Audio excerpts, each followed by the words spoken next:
you don't have exactly everything on this list. You're not dead in the water.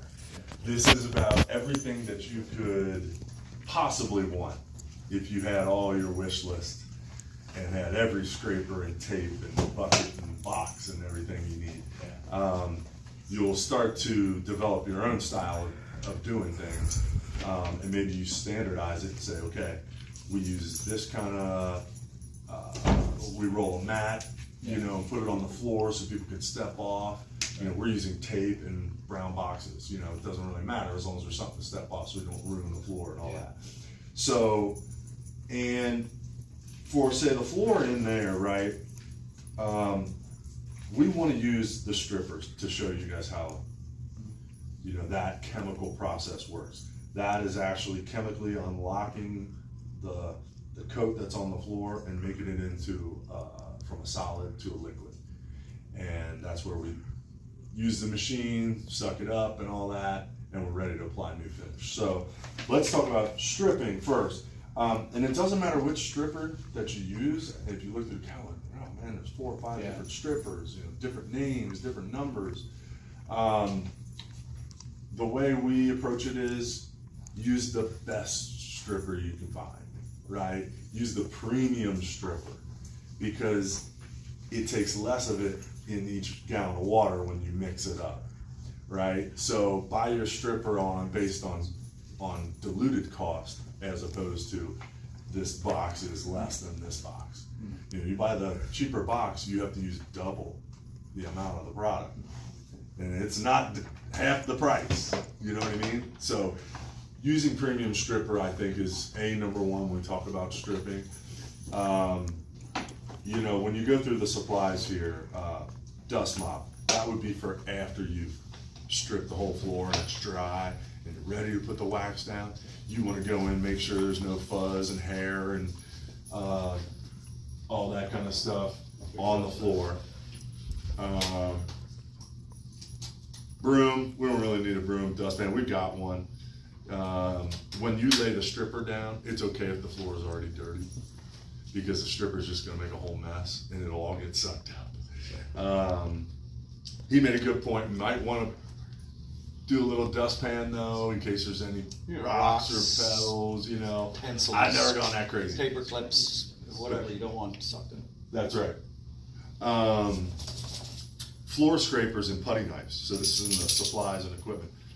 You know, around the edges, you know, that where the wall is straight and the machine is round, you're gonna need something to get up against those edges. There's also a little pad called a doodle bug pad you're probably familiar with. We have one right there. Yeah, so you can scrape the edges with that, but I always bring some type of scraper in case we do all the machine and we suck it all up and then all of a sudden we see a patch or something somewhere where we missed. You just go in, it's usually soft enough. I even brought some aerosol though, which is kind of stripper in a can, where we can zap that little area and get it loose and scrape it back up. Okay. 2 mop buckets, you know, he lined the mop bucket for the stripper. You can do that. Usually people will keep just a bucket that is a dirty bucket, a stripper bucket. However you want to play that, doesn't matter how you get it on the floor. Some people use a garbage can. Yeah. You know, they'll literally just dunk a bucket, mop and slap it around it in a garbage can. And maybe it's on a wheel dolly or something. That's how they like to do it. And then the mop heads, right?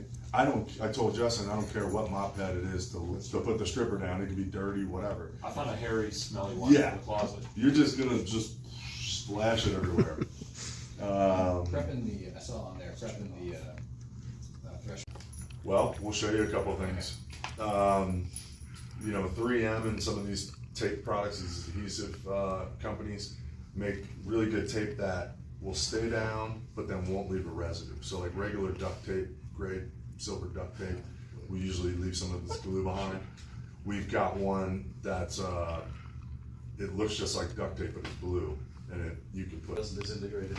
No, the painter's tape would come off, yeah. So yeah, squeegee, wet dry vacuum. maybe a carpet vacuum, I don't know what we'd need that for. Doodlebug, the low speed machine. If anybody here, we'll talk about like how to identify the low speed machine versus a high speed machine. And wet floor sign. So, yeah, moving on to the step by step, gather supplies. We already kind of did that. I showed up with some stuff. He had some stuff.